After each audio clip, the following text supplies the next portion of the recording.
खुदावंद यसुम से के कादर और जलाली नाम में आपकी सलामती हो। नाज़रीन, मैं हूँ आपकी होस्ट कुलसूम इमैनुअल और आप देख रहे हैं प्रोग्राम हमारे सितारे बी द लाइट टेलीविज़न के साथ। नाज़रीन, हम हमेशा आपको बहुत सारी अच्छी शख्सियात से मिलवाते रहते हैं और आज हम एक बहुत ही खूबसूरत शख्सियत से आपको मिलवाने जा रहे हैं और हमारे साथ हैं डॉक्टर साबिर माइकल साहब। खुशामदीद डॉक्टर साहब। आपका बहुत बहुत शुक्रिया। कैसे हैं आप? जी मैं बिल्कुल, खुदावंद का शुक्र है। खुदा का शुक्र है। नाज़रीन, डॉक्टर साहब का तारुफ बहुत वसी है और हम कोशिश करेंगे कि आपको कुछ बेहतर तरीके से बता सकें।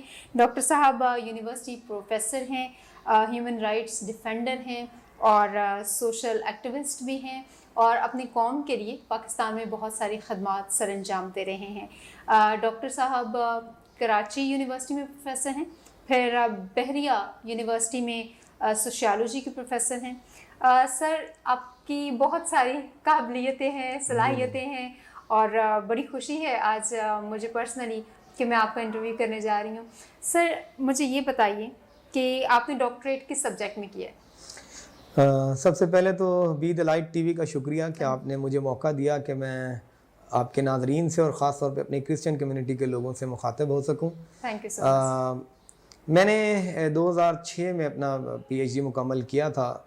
मेरा मेजर सब्जेक्ट सोशियोलॉजी है। सही। और मेरा जो स्पेशलाइजेशन है वो माइनॉरिटी राइट्स और माइनॉरिटी इश्यूज़ पर था। सही, ठीक है। माइनॉरिटी राइट्स और जिसकी हमें बहुत ज़्यादा इस वक्त पाकिस्तान को बहुत अशद ज़रूरत है। आपको पता है पाकिस्तान में रोज़ बरोज़ हमारे मसाइल बढ़ते जा रहे हैं और जो सिचुएशन है वो तकलीफ दे मज़ीद होती जा रही है। नहीं, इसकी एक टेक्निकल रीज़न है मैंने इसको क्यों चुना था। Being a person with disability और बीइंग अ क्रिश्चियन मैंने बहुत ज़्यादा डिस्क्रिमिनेशन फेस किया। सही। तो मैंने ये सोचा कि मैं ये कैसे इसके खात्मे की या इसको कम करने की कोशिश कर सकता हूँ। तो फिर मैंने सोचा कि स्टडी तो करनी ही है, क्यों ना कोई ऐसा सब्जेक्ट स्टडी किया जाए जिससे मेरी अपनी भी वेलफेयर हो और ज़्यादा लोगों की वेलफेयर हो। असल में मैं आईआर इंटरनेशनल रिलेशंस में डिप्लोमेटिक सेक्टर में जाना चाहता था। अच्छा। लेकिन मेरे एक उस्ताद ने मुझे गाइड किया कि अगर आप समाज की खिदमत करना चाहते हो तो ये सब्जेक्ट सोशल वर्क और सोशियोलॉजी आपको हेल्प करेंगे कि आप पॉलिसी पर इन्फ्लुएंस कर सकेंगे, आप लॉबिंग और एडवोकेसी कर सकेंगे, आप लोगों की बाज़ औक़ात नीड बेस्ड और राइट बेस्ड हेल्प कर सकेंगे। बिल्कुल सही जी। और जैसे आपने बात की जैसे कि आप एक लिहाज से मुआशरे में ख़ुद भी माइनॉरिटी की हैसियत रखते हैं। जी जी। तो उस लिहाज से not being a Christian but जैसे आपने डिसेबिलिटी की बात की, तो उस लिहाज से भी हम बहुत सारी मकामात पर हम माइनॉरिटी हो जाते हैं और हमें माइनर होने के नाते बहुत सारी तकलीफ़ों से गुजरना पड़ता है। तो उस लिहाज से भी आप बेहतर तौर पर तर्जुमानी कर सकते हैं। ये बहुत खूबसूरत बात है।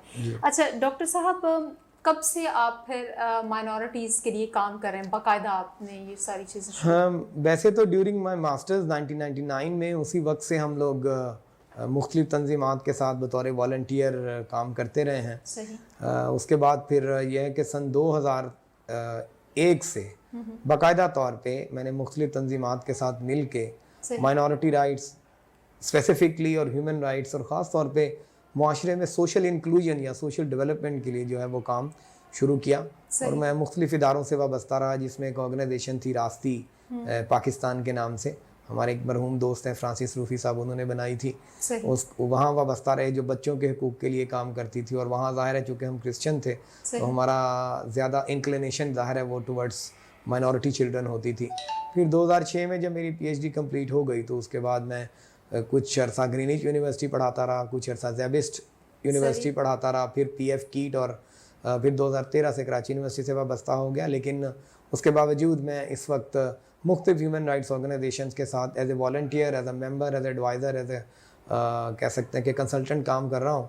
मेरी अपनी एक ऑर्गेनाइजेशन भी है, peace welfare and development association, जिसका बुनियादी मकसद जो कमज़ोर तबकात यानी वल्नरेबल कम्युनिटीज़ हैं, जिनमें person with disabilities, women, minorities, senior citizens और विडोज़ वगैरह हैं, उनके लिए काम करना है। और मेरा सबसे बड़ा काम जो है इस वक्त अपार्ट फ्रॉम एकेडमिक, मैं कराची यूनिवर्सिटी में पढ़ाता हूँ, ये मेरे बच्चों की जॉब है। लेकिन अगर मैं यही करके चला जाऊँ तो मेरा ख्याल है मैंने खुदा की शुक्रगुजारी नहीं की।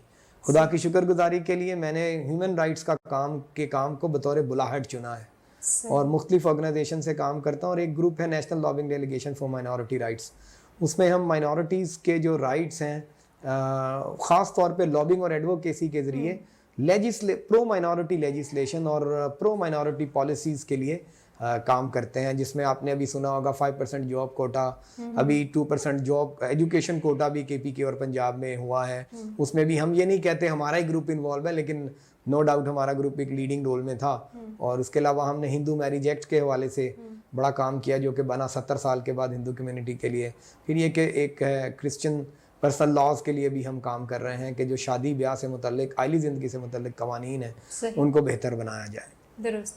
अच्छा सर, अब आपने भी एडवोकेसी की बात की, आप मुतमईन हैं कि जो पाकिस्तान में लीडरशिप है माइनॉरिटीज़ के लिए एडवोकेसी करने की, लॉबिंग करने की, क्या वो ठीक काम कर रही है या you think that we have to move forward? देखें जी, ये जो लॉबिंग और एडवोकेसी है ना, ये बड़ा टेक्निकल काम है। एग्जैक्टली सही है ना।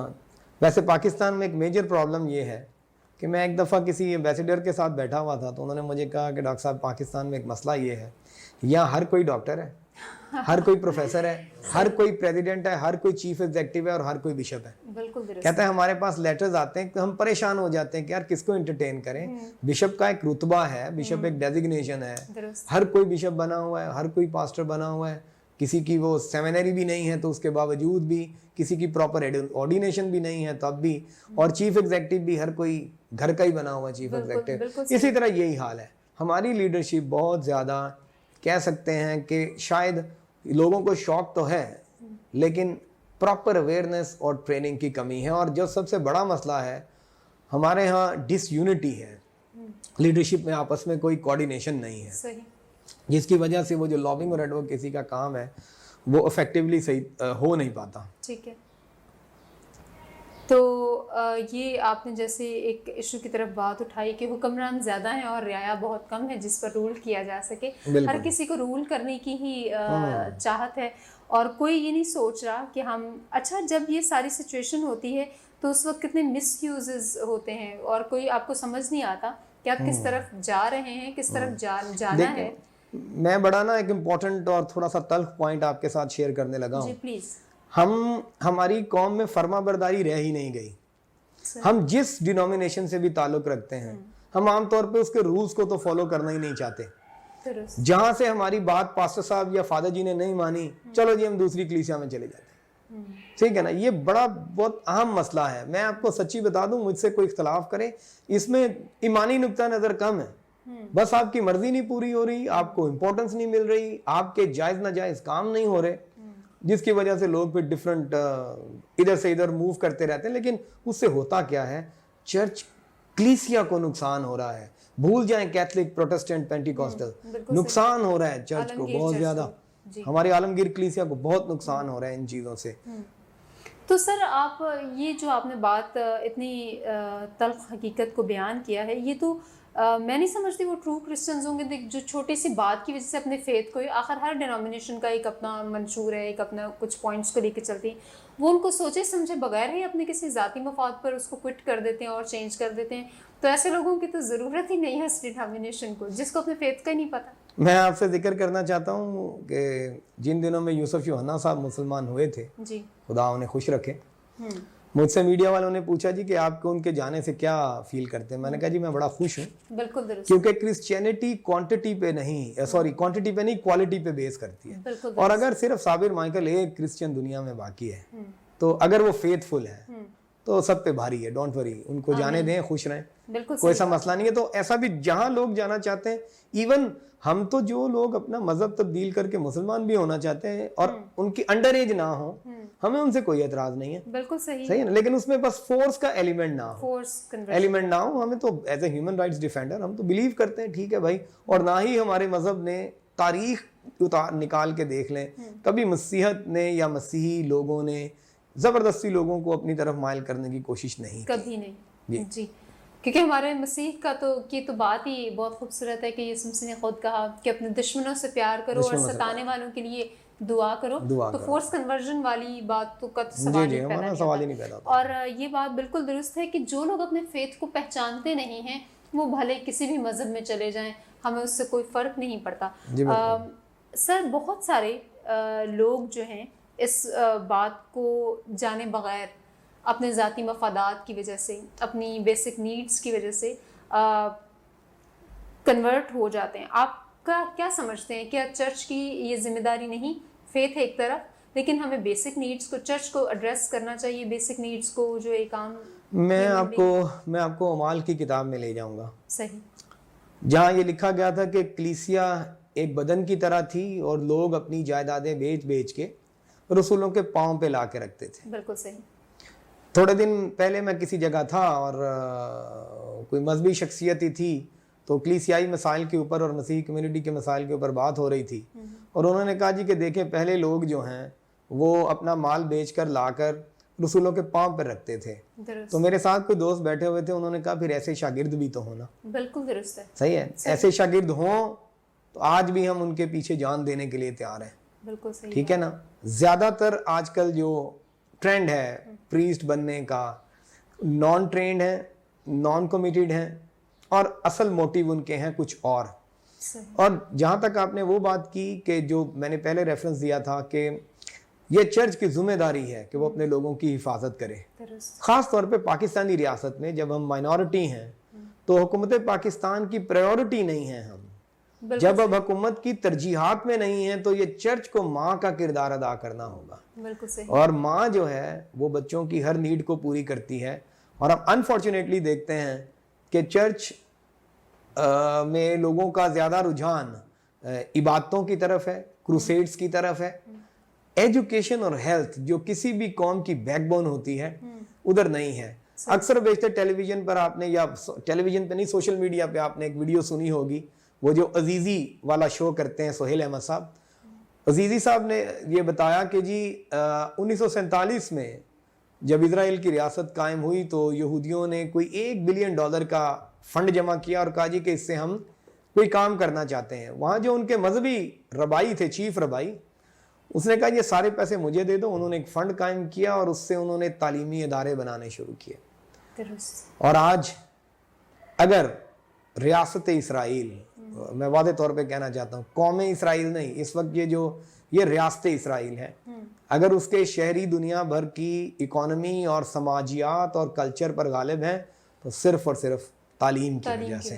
तो हम, लेकिन अगर हम इस वक्त, मैं ये कह सकता हूँ कि समाजी तौर पर अथाह घड़े में गिरे हुए हैं, तो इसकी बुनियादी वजह सिर्फ और सिर्फ यही है कि अब तालीम हमारे पास नहीं है। मैं अपने तमाम समाई नाजरीन की और लीडरशिप की तवज्जो दिलाना चाहता हूँ कि नर्सिंग और स्वीपर जैसा प्रोफेशन भी अब हमारे हाथ से निकल चुका और बड़े प्लान तरीके से निकल चुका।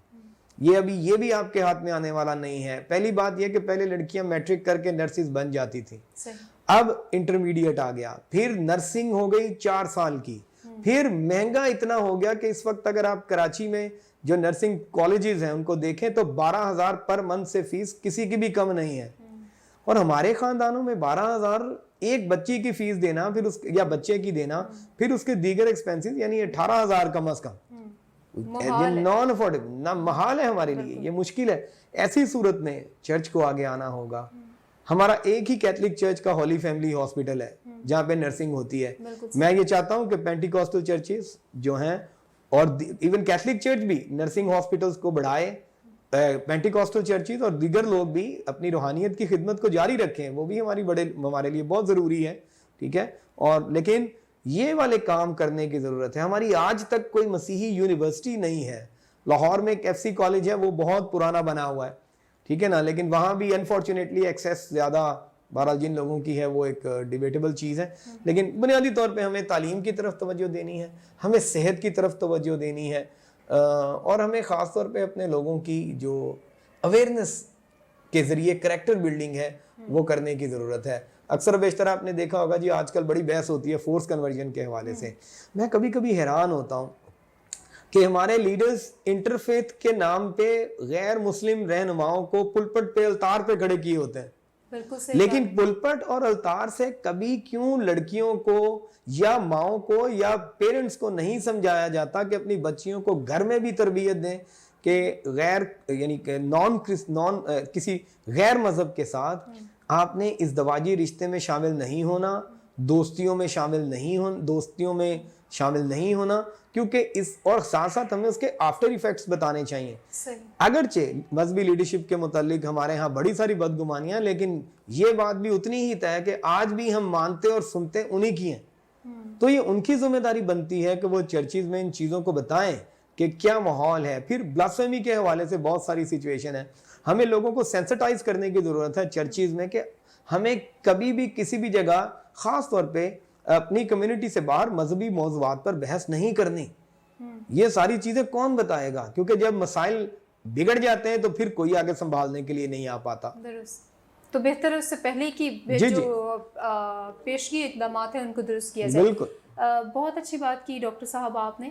अभी आप बात कर रहे थे कि जो चर्च की जिम्मेदारी बनती है अवेयरनेस भी देना, लेकिन चर्च समझता है कि शायद ये सोशल काम है इसमें, लेकिन चर्च की पूरी जिम्मेदारी है हर लिहाज से, हर पहलू से अपनी कौम को संभालना। डॉक्टर साहब ये बताइए कि जब फोर्स कन्वर्जन की बात हम करते हैं तो बहुत सारे लोग बाद में वापस भी आ जाते हैं। फोर्स कन्वर्जन के मामलात को बाज़-औक़ात बड़े अजीब तरीके से उन पर भी बहस होती है, सियासत होती है, लोग पता नहीं क्या क्या कुछ उस पर करते रहते हैं। आपका उसके बारे में क्या ख्याल आता है? सारी जो चीज़ें हैं, एक केस होता है उसको बदमज़गी इतनी बना दी जाती है अपनी पॉलिटिकल चीज़ों पे और इश्यूज़ पे, उसका फिर कुछ भी मकाम नहीं बनता। बाज़-औक़ात पार्टी अपना केस ही वापस ले नहीं, केस रुल जाता है, ज़ाया हो जाता है केस, वो बल्कि उल्टा शर्मिंदगी होती है कौम की, सुबकी होती है, जैसा कि आरजू केस में हमारे साथ हुआ। ठीक है ना, वो सरासर हमारी डिसयूनिटी थी जी। मैं जो चर्च की कोऑर्डिनेशन कमेटी थी चर्चिज़ की, उस कमेटी का मेंबर होते हो, अदना सा मेंबर होते हुए मैं आपको बता सकता हूँ कि हर चीज़ हमारे हक में जा रही थी, सारी चीज़ें थीं, लेकिन बस हम में से कुछ लोग अपनी 1.5 ईंट की मस्जिद बनाते हैं, हम में से कुछ लोग अपने आप को ज़्यादा नुमाया करना चाहते हैं, क्रेडिट लेना चाहते हैं और उसके चक्कर में ख़राब करते हैं। लेकिन अब चले, बखैर ये तो होता रहेगा। मैं आना चाहता हूँ फोर्स कन्वर्जन का जो फिनोमिना है, ये बड़ा सीरियस फिनोमिना है और अभी ये बहुत ज़्यादा होता जा रहा है। कुछ लोग ये भी कहते हैं नहीं पहले भी था, लेकिन अब रिपोर्ट ज़्यादा होने लगा है। हमारे बहुत सीनियर लोग जो अपने आप को ह्यूमन राइट्स के चैंपियन समझते हैं, वो अखबारात में बयान देते फिरते हैं कि नहीं चर्च जो ये फोर्स कन्वर्जन का फिनोमिना तो कम हो गया, मुख्तलिफ बुकला के साथ मिलके पता नहीं किसको खुश करने के लिए, तो वो ये कहते हैं कम हो गया। मैं ये कहता हूँ फोर्स कन्वर्जन को हमें समझने की ज़रूरत है। फोर्स कन्वर्जन असल में एक फिनोमिना है, एक ऐसी सूरत हाल है जो वक्त के साथ साथ डेवलप हो रही है। उसकी सोशियोलॉजिकल रीजंस ये हैं कि हमें अपने आप पर भी नज़र डालनी है। उसकी सोशियोलॉजिकल रीज़न ये है कि हमारी बच्चियां बहरहाल पड़ जाती हैं, लड़के हमारे ना तो समाजी तौर पे वो तरबियत याफ्ता हैं, ना तालीम हासिल करते हैं, तो फिर मैच ढूंढने के हवाले से ज़रा मुश्किल हो जाती है ख़वातीन को। लेकिन ये कहते हुए मैं ये भी कहूँगा कि मसीही नुक्ता नज़र से अगर आपको आपका मैच ना मिले तो आप मज़हब से बाहर जाके मैच ढूंढें, ये सरासर गुनाह कबीरा है। बिल्कुल ये बार इसको जस्टिफाई नहीं कर सकता, लेकिन हमें बतौर मर्द मैं ये कहना चाहता हूँ, बतौर बाप, बतौर उस्ताद कहना चाहता हूँ कि हमें ये तवज्जो करना होगी कि अगर हम इस तरह से नहीं करेंगे, क्योंकि रियलिटीज़ कुछ और होती हैं, जज्बात कुछ और होते हैं। रियलिटी ये है कि जब आपकी वो नीड पूरी नहीं होगी तो वो लोग उधर से नीड पूरी करेंगे। दूसरा इसका अहम पहलू ये है कि फोर्स कन्वर्जन सिर्फ बंदूक से नहीं होगी। मैं यहाँ एक फोर्स कन्वर्जन की पार्लियामेंट्री कमेटी बनी थी और अक्टूबर 2020 में मैं उस कमेटी के सामने पेश हुआ सखर में, और मैंने उनसे कहा कि ये जो फोर्स कन्वर्जन है इसकी एक शक्ल सर्कमस्टेंशियल फोर्स कन्वर्जन भी है, यानी आपके गिर्द हालात ऐसे पैदा कर दिए जाते हैं, आपको ट्रैप इस तरह कर दिया जाता है, आपको डराया धमकाया जाता है, आपको मिसलीड और मिसगाइड और इस तरह से माहौल क्रिएट कर दिया जाता है कि आप मुश्किल हो जाता है आपके लिए उस माहौल से दूर रहना। और हमारी अपनी कम्युनिटीज़ और मोहल्लों का जो माहौल है वहाँ से तो हम ऑलरेडी बहुत सारे लोग बागी होते हैं। फिर ये है कि हमारे जो पेरेंट्स हैं वहाँ पहली बात पेरेंट्स में आपस में इत्तेहाद और इत्तेफाक और कोऑर्डिनेशन नहीं है कि बच्चों को रेज कैसे करना है। माँ डांट रही है तो बच्चा बाप मना कर रहा है, सही, बाप डांट रहा है तो माँ मना कर रही है, ठीक है ना। फिर देखें ना हमारी बच्चियां चर्चिज में किस किस्म के ड्रेसेस पहन कर आती हैं। आप खातून हैं, आप मुझसे इत्तेफाक करेंगी, क्या पास्टर्स और फादर्स को वहीं पर कंडेम करके उन्हें रोकना नहीं चाहिए कि आप मसीही इबादत गाह में आए हैं, खुदा की हैकल में आए हैं और आपने उसके तकाजों को पूरे करते हुए आना है। मैं पास्टर हूं, मैं फादर हूं, मैं समझता हूं यार चलो ठीक है, लोग आए हुए हैं, चंदा तो होगा, लेकिन मैं लोगों को गाइड ही नहीं करता, लोगों को बताता ही नहीं है। बस डेली का हवाला निकाल के तो बस मैंने अपना घंटा, 1.5 घंटा, 2 घंटे पूरे किए एंड दैट्स ऑल।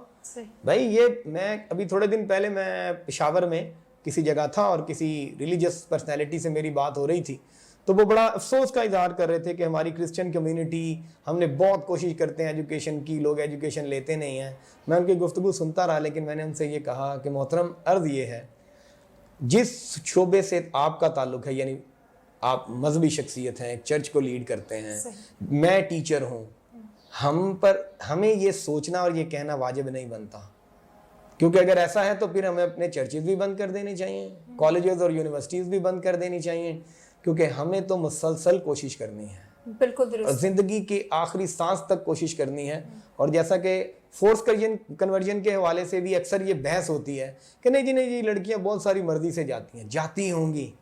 प्रॉब्लम कहाँ पर है? जहां पर वो अंडर एज है और जहां फोर्स का एलिमेंट है।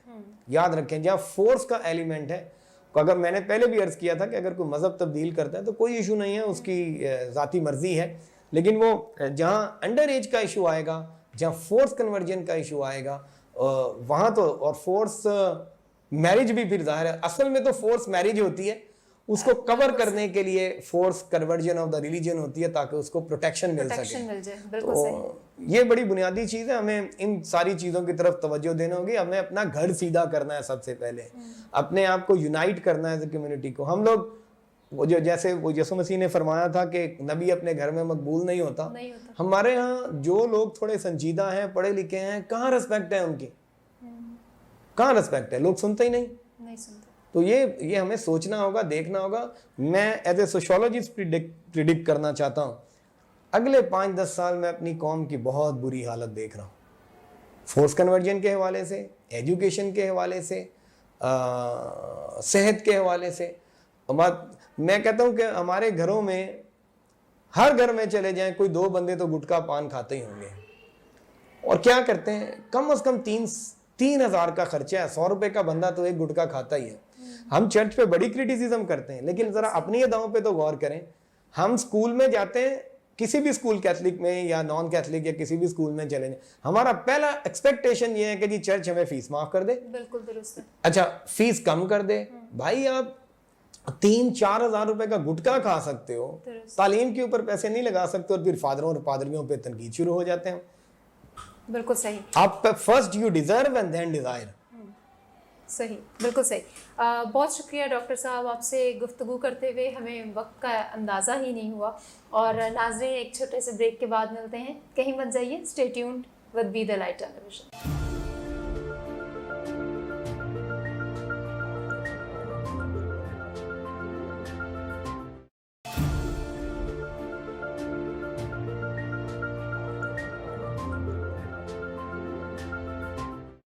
वेलकम बैक व्यूवर्स, आप देख रहे हैं बी द लाइट टेलीविज़न और हम हैं आपके साथ प्रोग्राम हमारे सितारे में, और डॉक्टर साबिर साहब के साथ बड़ी अच्छी गुफ्तगू हो रही है। डॉक्टर साहब, मेरा एक सवाल है और वो ये है कि हमारे पास, जैसे आपने बात की कि कोई मसीही यूनिवर्सिटी नहीं है, हम क्या करें कि जब हमारे इदारे बाद में नेशनलाइज हो जाते हैं, बहुत सारे इदारे थे हमारे पास, उनका क्या, उनके बारे में कुछ बात करें। और दूसरी बात ये कि जब हमारे अपने कोई इदारे कायम होते भी हैं, वहाँ पर भी सारा गैर अक़वाम का बच्चा, गैर अक़वाम के टीचर्स, उस सारे टॉपिक पर भी प्लीज़ कुछ बताइए। अच्छा जी, ये बड़ा आपने टची टॉपिक छेड़ा है, लेकिन ये ज़ाहिर है आज के दौर में मौज़ूआत पर बात तो करनी पड़ेगी, क्योंकि जब तक हम बात नहीं करेंगे तो मसाइल हल नहीं हो पाएंगे।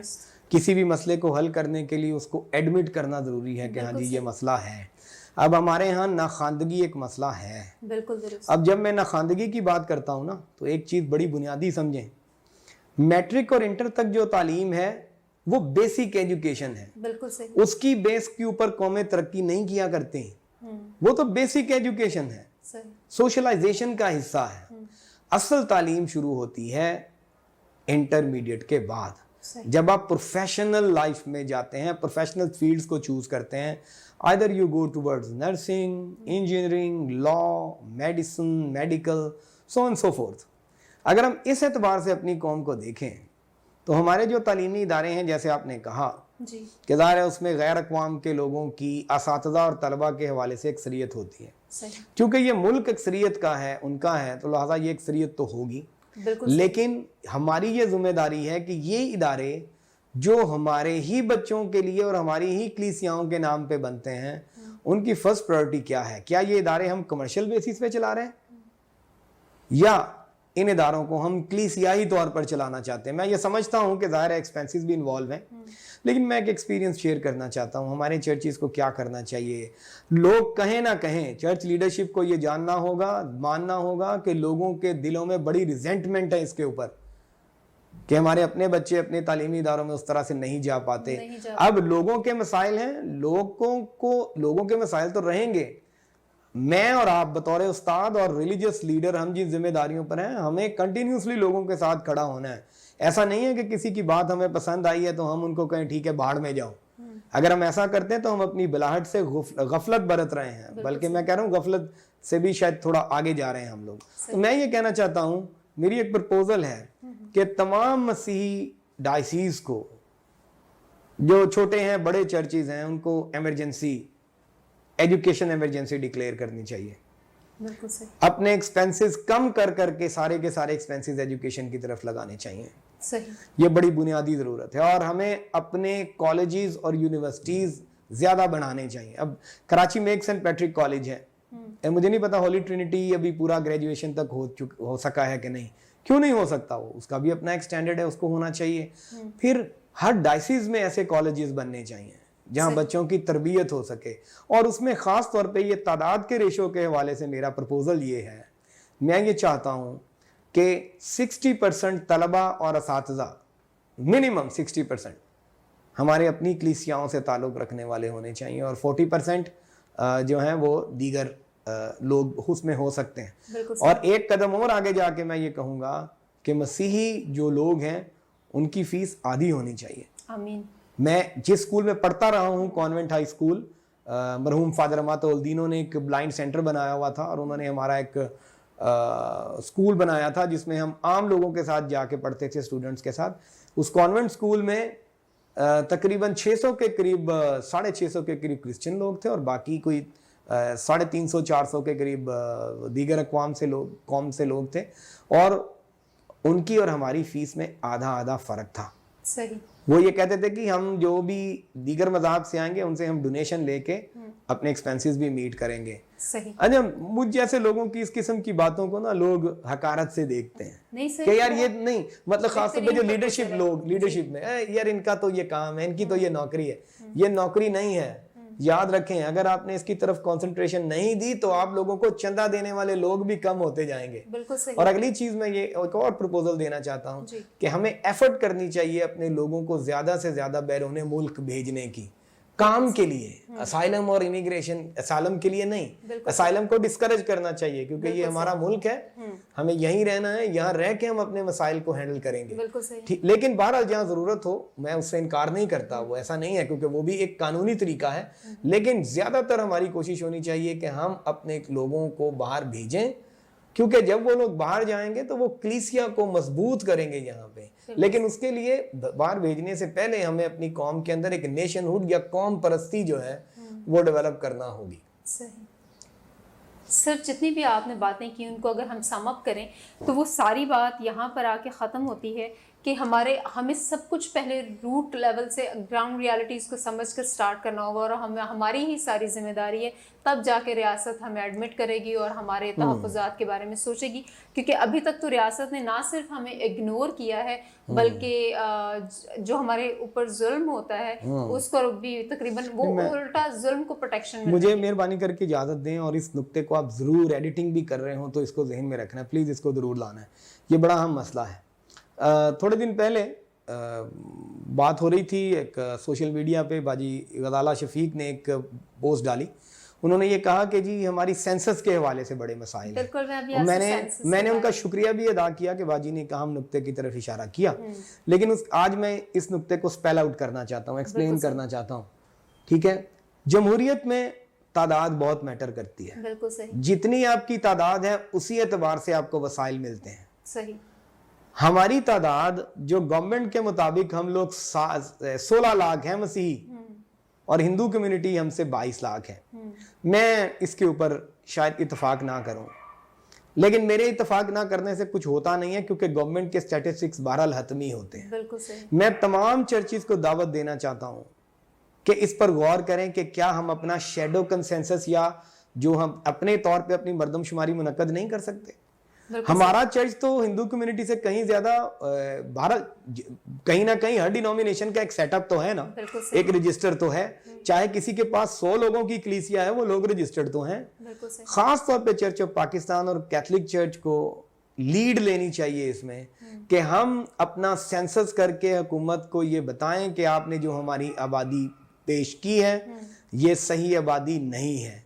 ये कैसे पॉसिबल हो गया कि हमारी आबादी एकदम इतनी कम हो गई, 16 लाख पे आ गई। और इसमें एक और अहम नुक्ता ये है कि हमें अपनी कौम को ये सिखाना और बताना होगा कि पैदाइश के फौरन बाद बच्चों का बेफॉर्म बनवाएं। बिल्कुल सही। पैदाइश के फौरन बाद अपने आप को नादरा में रजिस्टर्ड करवाएं, और खास तौर पे शनाख्ती कार्ड हर बंदा जरूर बनवाए, और उससे भी बढ़ के जब शनाख्ती कार्ड बन जाए तो अपना वोट रजिस्टर कराए। और जब मर्दमशुमारी हो तो काइंडली अपने आप को उनसे कहें कि ईसाई ना लिखें, हमें मसीही लिखें, क्योंकि ईसाई लिखते हैं तो आप शेड्यूल कास्ट में चले जाएंगे। हमारे यहाँ ये सिस्टम बड़ा खराब है, हमें कम गिना जा रहा है, कम तोला जा रहा है, और ये हमारे लिए बहुत बड़ा मसला बनेगा आगे जाके। मुझे तो बन चुका ऑलरेडी। बिल्कुल उसी पे सारी चीजें हमारे लिए सोची जा रही हैं, उसी पे प्लान की जा रही हैं। तो वो जब हमारी मर्दमशुमारी ही गलत है, कम बिल्कुल है, तो उसी लिहाज से अब मुझे ये समझ नहीं आती कि ऐसा क्यों किया गया है, लेकिन मुझे तो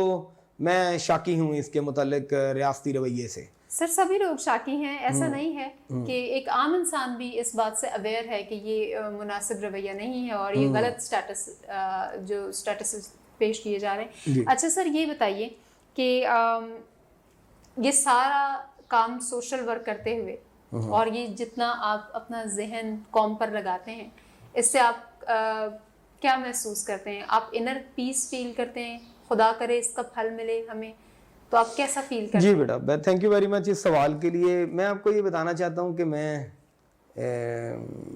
शुरू में फादर बनना चाहता था। सही।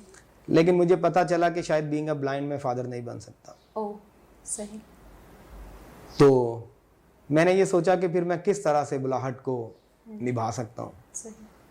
फिर ये मैंने आपसे पहले भी अर्ज किया था कि ह्यूमन राइट्स की फील्ड मेरे लिए मेरी बुलाहट है। बिल्कुल सही। मैं जान देने तक अपनी कौम के लिए वफादार हूँ। आमीन। और जो लोग मुझे जानते हैं वो अच्छी तरह से बाखबर हैं कि किस हद तक रिस्क लेने के लिए तैयार होता हूँ मैं। सही। तो मैं समझता हूँ कि ज़िंदगी और मौत खुदा के हाथ में है, हमें हिम्मत करनी चाहिए। और ख़ास तौर पे मैं बड़े बड़े पास्टर्स को मैसेज देना चाहता हूँ, बड़े बड़े दूसरे लोगों को भी जो मजहबी लीडर्स हैं। भाई, जब यरूशलेम की कलीसिया अज़ार सानिया फेस कर रही थी तो रसूलों ने कलीसियाओं को बाहर भगा दिया और ख़ुद परसिक्यूशन बर्दाश्त किया। बिल्कुल सही बात। आज हमारे यहाँ क्या हो रहा है? हमारे यहाँ परसिक्यूशन है, हमारे बड़े बड़े लोग बाहर जा रहे हैं, अवाम यहाँ मरने के लिए तैयार है। मैं शेयर करना चाहता हूँ, मुक़द्दस पोप जॉन पॉल II, मैं सन 2000 में उनसे मिला। उन्होंने मेरे सर के हाथ रख के उन्होंने कहा कि मैक्सिमम कोशिश करना कि पाकिस्तान में रहकर अपने लोगों की खिदमत करो। सही। और इसी वजह से मैं तमाम तर मसाइल के बावजूद यहाँ इंटैक्ट हूँ, इंटैक्ट रहना चाहता हूँ। और हमारे बहुत सारे दोस्त जो हैं वो हमारे तहरीक के साथी रहे हैं, हमारे साथ हम इकट्ठे थानों जेलें भुगतते रहे हैं। लेकिन यह है कि हर बंदे से खुदा अपने अपने हिसाब से काम ले रहा है। और मैं बड़ा मुतमईन हूँ कि मैं कम अज़ कम सिर्फ नौकरी नहीं कर रहा, मैं अपने हिस्से का काम भी कर रहा हूँ। बहुत खूबसूरत बात है। और डॉक्टर साहब ने नाज़रीन इतनी सारी खूबसूरत बातें की हैं कि हमें एंडिंग नोट देने की कोई ज़रूरत ही नहीं है और कोई मैसेज भी आखिर में लेने की ज़रूरत नहीं है, क्योंकि हर एक बात में उन्होंने बहुत चैलेंजिंग मैसेज आपको, कलीसिया को डिलीवर किया है। हम उम्मीद करते हैं और दुआ गो हैं कि जो हम हर रोज़, आप जानते हैं कि हम हर दफ़ा किसी नई शख्सियत से बात करते हैं और अपनी कौम के मसाइल को हल करने की कोशिश करते हैं। अवेयरनेस की हमने मुहिम चलाई है बी द लाइट टेलीविज़न ने, उम्मीद है कि आप इस कॉज़ को ना सिर्फ पसंद करेंगे बल्कि इससे ज़रूर इस चैलेंज को अपने अंदर अपनी ज़िंदगी में लेंगे और इन सारे इक़दामात को अमली तौर पर पूरा करने की कोशिश करेंगे। अपना बहुत सारा ख्याल रखिए। पाकिस्तान के लिए, उसकी आज़ादी के लिए, उसकी निजात के लिए हमेशा दुआ कीजिए और अपने लोगों को भरपूर तरीके से जो भी हो सकता है उनको उठा खड़ा कीजिए। Thank you so much. God bless you all. Thank you. Thank you so much. Thank you जी। Thank you.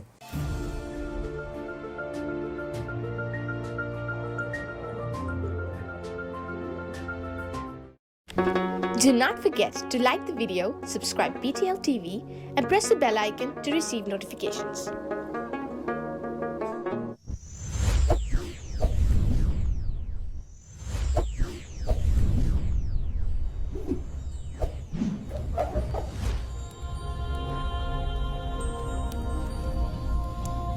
Jesus is the light of the world.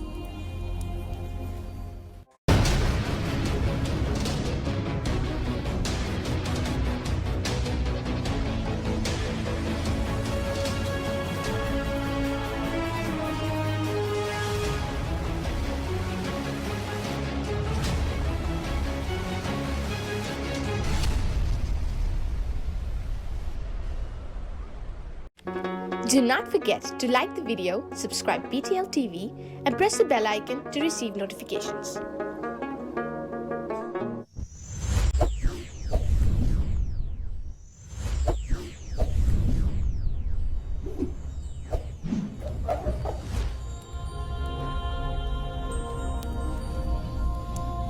Jesus is the light of the world.